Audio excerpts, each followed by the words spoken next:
Okay, चलिए, तो ये रही राय एप्टस वैल्यू हाउसिंग पर 248 के मौजूदा लेवल्स देखने को मिले हैं। लेकिन अब बात करेंगे रेलिगेयर की। रेलिगेयर के शेयर में जोरदार एक्शन दिख रहा है, शेयर में करीब 5% की तेजी है। दरअसल कंपनी की सब्सिडरी ने लेंडर्स को वक्त से पहले कर्ज चुका दिया है। क्या है और डिटेल्स बताने के लिए सुमित हैं हमारे साथ। सुमित, बताइए क्यों तेजी और क्या रीजंस?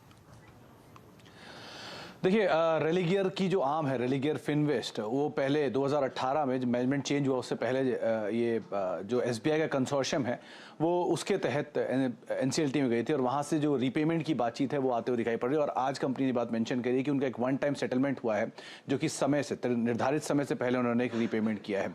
ओवरऑल 2018 से लेकर अब तक करीब करीब 9,000 करोड़ रुपए के आसपास का भुगतान कंपनी कर चुकी है अपने लेंडर्स को और मैनेजमेंट चेंज के बाद से धीरे धीरे ऑन ट्रैक आ रहा है। तो ये जो पेमेंट किया गया है, लास्ट जो इनका एक पेमेंट था वो पेमेंट कंपनी ने कर दिया और ये अहेड ऑफ टाइम है। तीन महीना पहले कंपनी ने इस तरह का भुगतान होता हुआ दिखाई पड़ा है। अलग अलग ट्रांचेस के लिहाज से ये 16 लेंडर्स जो है उसको एसबीआई का कंसोर्शियम लीड कर रहा था और 2,178 करोड़ रुपए का पेमेंट जो है वो पूरा किया है और इससे पहले रफली 5344 करोड़ रुपए के आसपास का टोटल बकाया था। तो यहाँ पर एक हेयर कट लिया गया है 57% के आसपास का, जिसके बाद ये वन टाइम सेटलमेंट जो है वो होता हुआ दिखाई पड़ा है।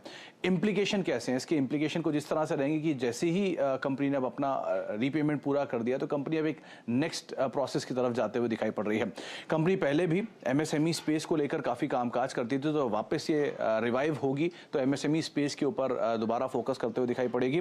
इसके अलावा कंपनी अपनी एक सब्सिडरी जो कि housing finance business, affordable housing finance business को लेकर कामकाज करती है, उसके ऊपर भी वापस फोकस करेगी। हालांकि वो 2018 में डायरेक्ट रेलिगेयर एंटरप्राइज के नीचे आ गई थी, लेकिन अब वापस मर्ज होकर दोबारा उसमें कामकाज शुरू होने की बातचीत होगी। तो इस तरह की एक रिवाइवल होता हुआ दिखाई पड़ेगा और एक बड़ा जो अपडेट है वो कंपनी की तरफ से आता हुआ दिखाई पड़ा है और इस सेटलमेंट के बाद सिचुएशन वापस रिवाइव करेगी। इसके ऊपर कंपनी की मैनेजमेंट भी हमारे साथ मौजूद रहेगी। आज 2 बजे आप उनसे भी पूरी डिटेल सुन पाएंगे। ओके, शुक्रिया आपका सुमित डिटेल्स बताने के लिए। तो जो लेंडर्स को पेमेंट की है टाइम से पहले, उसकी वजह से ये तेजी स्टॉक में एक्शन। गाबा साहब का कोई कमेंट भी ले लेते हैं। गाबा साहब, रेलिगेयर पर आपकी राय? यस, बिल्कुल।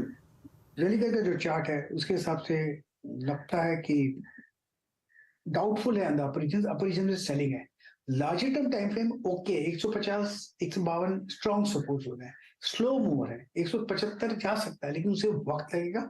बाई मोड पर तो है, किसी को लेना है तो ले सकते हैं। 155 का स्टॉप लगाना जरूरी है रेलिगेयर। ओके, चलिए, तो ये रही रेलिगेयर पर राय। 161 पर ट्रेड करते हुए इसी मुद्दे पर कॉर्पोरेट स्कैन में 2:20 पर रेलिगेयर एंटरप्राइजेस की एग्जीक्यूटिव चेयरपर्सन डॉक्टर रश्मि सलूजा अभी हमारे साथ मौजूद रहेंगी। होगी उनसे खास बातचीत 2:50 पर। इसी के साथ एक ब्रेक के बाद कुछ और स्टॉक्स पर बातचीत। जल्द वापस आते हैं।